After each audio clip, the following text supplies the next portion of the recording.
The RNC released its first presidential debate schedule, which includes at least 9 debates in different states across the country, as opposed to the Democratic debates, which will be just Hillary staring at her opponents until they burst into flames.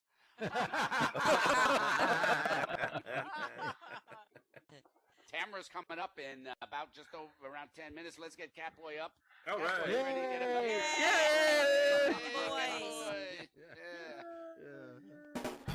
You know, I had a friend who's had a brand new avatar, and I told her that the avatar skin, the eyebrows are too high. Well, she looked surprised. All right, sorry about that. But I'm going to try something new tonight. What I'm going to do is I'm going to try some visual cues. So I'm going to bring down a bunch of pictures that have already been res, so you don't have to wait for them to res. And I thought the best way to sort through them would be to just delete them one by one. Okay. Which would be the quickest way to do that, so that, you know, just to get them out of the way. Now, a bit of interesting note for what's going on.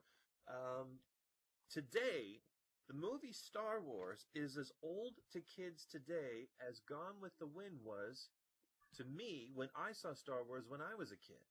It's 38 years. There's 38. Was it Star Wars was 38 years old? Gone with the Wind was 38 years old when Star Wars came out this spring in 1977. I know.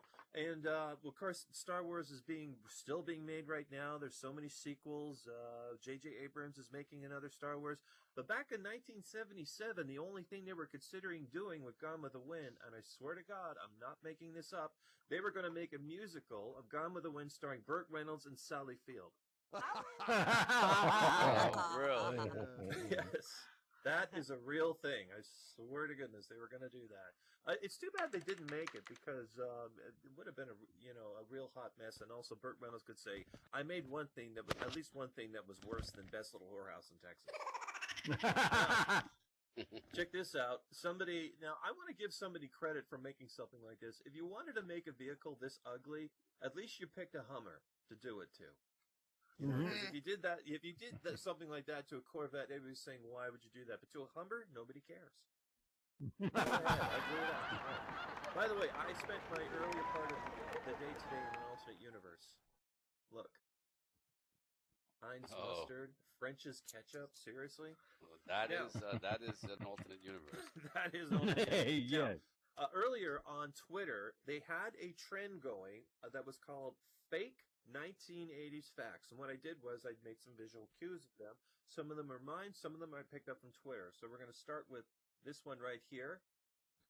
Fake 1980s facts. In the first season of Star Trek The Next Generation, all the episodes featuring alien worlds were filmed at the Epcot Center.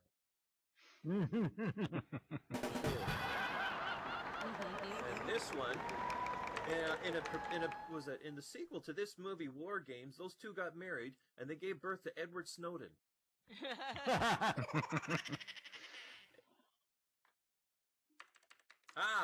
GoBots. GoBots were invented by a group of people who thought that they should sell really cheap imitations of Transformers so parents could buy them for their kids who are too stupid to know the difference. Here's another one. In the this is the 1980s cartoon Thundercats, Cheetara was responsible for 87% of the sexual awakening of boys to reach puberty between 1985 and 1989. Now this is, you know who this is? That's a gentleman who played Tattoo. They're playing, yes. His name was, I can't pronounce his name properly, but the very last episode of Fantasy Island was in 1980. Afterwards, Tattoo retired to become an air traffic controller for Malaysian Airlines. No. Now here's another thing. A lot of people may not know this. Remember Gary Coleman? He was in Different Strokes. Now, this is not a very well-known fact. Gary Coleman, when he started the TV series Different Strokes, he was already 50 years old and had been lying. Yeah, he was already 50.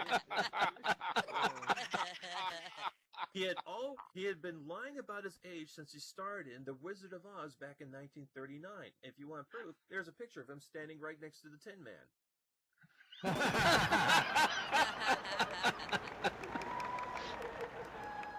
Oh, we're back to Chitara. The reason why we're back to Chitara is a lot of people theorize she's single-handedly responsible for the sexual pervert furry craze that's going on in Second Life right now. Yes. This is the PMRC hearings for the United States Senate. Anyone remember this? They dragged up Twisted Sister and a bunch of other people and saying, oh, you got naughty lyrics in your songs. A lot of people don't know this, but the PMRC U.S. Senate hearings were actually just an elaborate Diet Pepsi marketing campaign.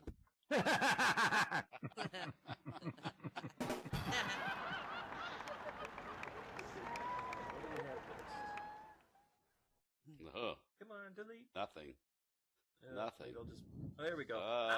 Did anyone recognize this? Most people won't recognize what this is. The cigarette machine. Cigarette machines, yes. Cigarette machines actually used to be in grade schools right next to Coke machines up until 1987. No. Oh. Yes. Really? No. Does anyone remember this video game? This is a 1980s video game. It was called Joe Boxer. It had a different name in the States. I don't know which one it was.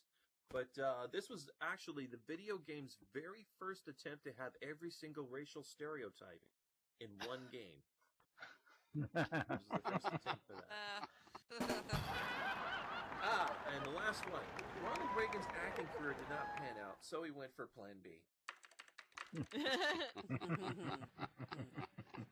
I still have a few minutes here, so I'll go with a couple of jokes. Does anyone know why do they say be there or be square? I don't know. Why? If you're not square, you're not around. Very good. Good. Hey, if April showers bring May flowers, what do May flowers bring? Pilgrims. Smallpox. Smallpox. I like France better. It brings pilgrims. I like that one better. Okay, I got a joke for you. Two policemen they call the police station on their radio and they say, hello, is this a Sarge? The Sarge goes, yes. Hey, Sarge, we got a case here. A woman shot her husband dead for stepping on the floor that she had just mopped. And the Sarge went, did you arrest the woman? He said, no, sir, the floor's still wet. And that's all I have for tonight. Oh, bravo, bravo. Yay!